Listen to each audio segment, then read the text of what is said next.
Deepwater Horizon oil spill is also referred as BP oil spill leak or the Gulf of Mexico oil spill.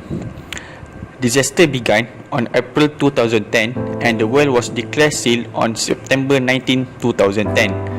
It was the largest marine oil spill in petroleum industry.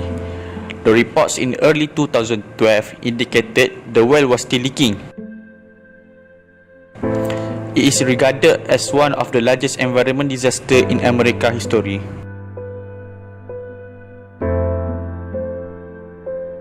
The Deepwater Horizon was 10-year-old semi-submersible mobile floating dynamically positioned drilling rig that could operate in waters up to 10,000 feet or 3,000 meters deep.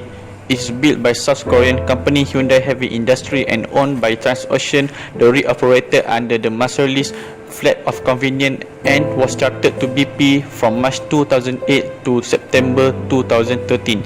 It was drilling a deep exploratory well, 18,360 feet or 5,600 meters below sea level and approximately 5,100 feet or 1,600 meters of water. The well is situated in the Macondo Prospect in Mississippi Canyon Block 252, MC252 of the Gulf of Mexico in the United States Exclusive Economic Zone. The Macondo well is found roughly 41 miles or 66 km off the Louisiana coast.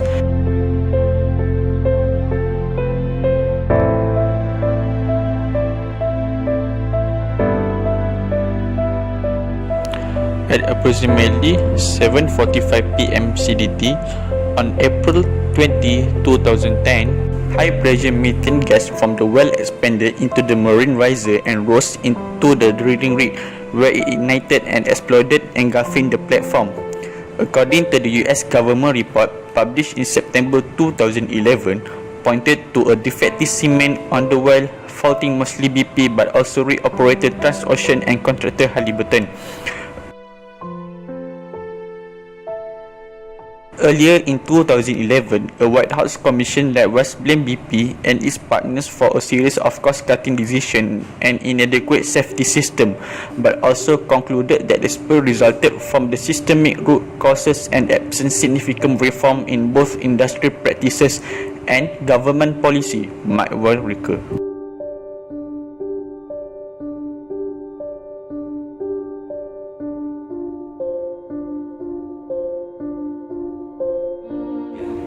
The spill area hosts 8,332 species, including more than 1,270 fish, 604 polychaetes, 218 birds, 1,456 mollusks, 1,503 crustaceans and 4 sea turtles and 29 marine mammals.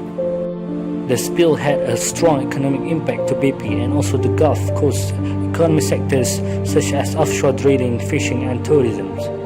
Workers reported that they were not allowed to use respirators and that their jobs were threatened if they did.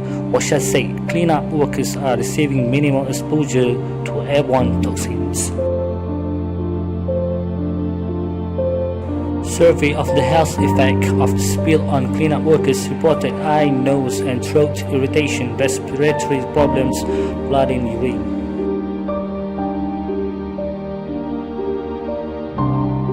Vomit and rectal bleeding, seizures, nausea and violent vomiting episode that last 4 hours, skin irritation, burning and lesions, short-term memory loss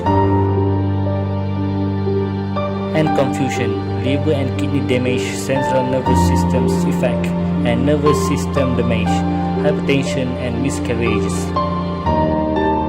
Dr. James Diaz, writing for the American Journal of Disaster Medicine, said these elements occurring in the Gulf reflected those reported after previous oil spills like the Essen Valdez.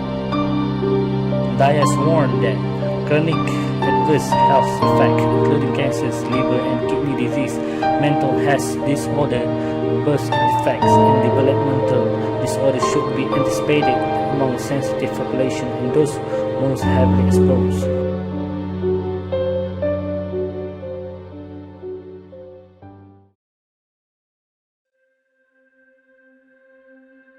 Industry has developed an impressive set of technologies to enable the construction of such wells, and it appears that variable solutions were available to address the various challenges posed by Macondo. However, the selection and application of suitable technologies will always be subject to the vagaries of human decision-making processes, as it was in April 2010 in the Gulf of Mexico.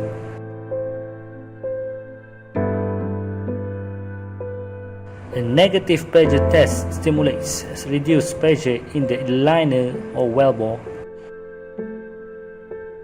The negative pressure test is a test that is usually performed at the end of well. It's where the pressure exerted by mud hydrostatic in the wellbore is lower than the pressure exerted by the hydrocarbons. I read that in the Macondo well they had to test the casing, the pipe that is casing the wellbore, and cement whether they can withstand the pressure of the formation hydrocarbons layer 1,600 meters of water. If the test results were fixed and no leaks were found, then the negative pressure test is good. But in the case of Deepwater Horizon, there was an incomplete cement seal and failed show, so the formation had a flow pathway, and misinterpretation of negative tests made the crew miss the indication that the well was not safe. We're offloading heavy mud to the boat when the well came in catastrophically in a blowout followed by explosion and fire. They were offloading heavy mud to a boat when the well came in catastrophically in a blowout followed by explosion and fire. First, there were many abandonment procedures, including a negative test in which heavy draining fluid was pulled out of the well to see whether the cement job would hold. But the initial test gave an ominous result. There was pressure up to the pipe. That was a sign that the gas had invaded the well feet 1,600 meters out of water.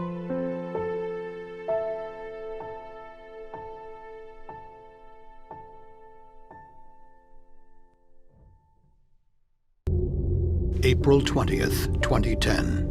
11 workers died and 17 were seriously injured by an explosion on the Deepwater Horizon, an offshore drilling rig located approximately 50 miles off the coast of Louisiana. The rig burned for 2 days, eventually sinking and triggering the largest oil spill in U.S. history, as oil and gas spewed up from the sea floor. The Deepwater Horizon had been drilling an oil well in 5,000 feet of water in an area of the Gulf of Mexico known as the Macondo Prospect. In 2010, the CSB launched an investigation to examine the technical, organizational, and regulatory factors that contributed to the accident. During the investigation, the CSB made new findings about why a key piece of safety equipment, the Deepwater Horizon's blowout preventer, failed to seal the well during the emergency.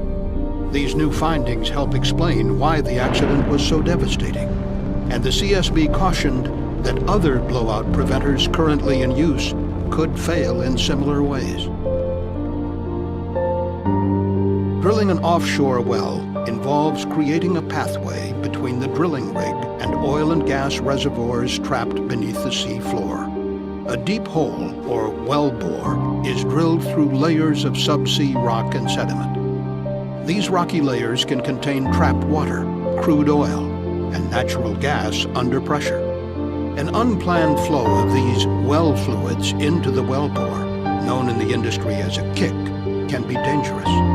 Without careful management, a kick can lead to a blowout, the uncontrolled release of flammable oil and gas from the well.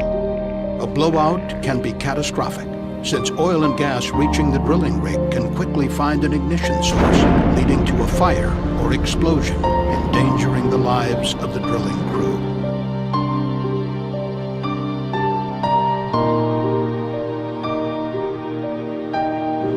To prevent kicks, drillers pump a dense slurry called drilling mud into the well, creating a barrier between the undersea oil and gas and the piping that leads to the rig.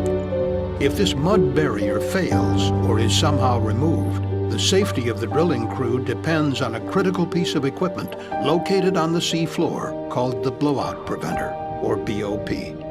The BOP is a complex electrically and hydraulically powered device that is essential for controlling the well and, in an emergency situation, preventing a disaster on the platform high above on the sea surface. The BOP is connected to the rig by a large diameter pipe called a riser. If a kick occurs, the blowout preventer is designed to prevent flammable oil and gas from traveling up the riser to the drilling rig. This is done by sealing the area around the drill pipe, known as the annular space. To do this, the crew can manually close pipe rams and donut-shaped rubber devices known as annular preventers.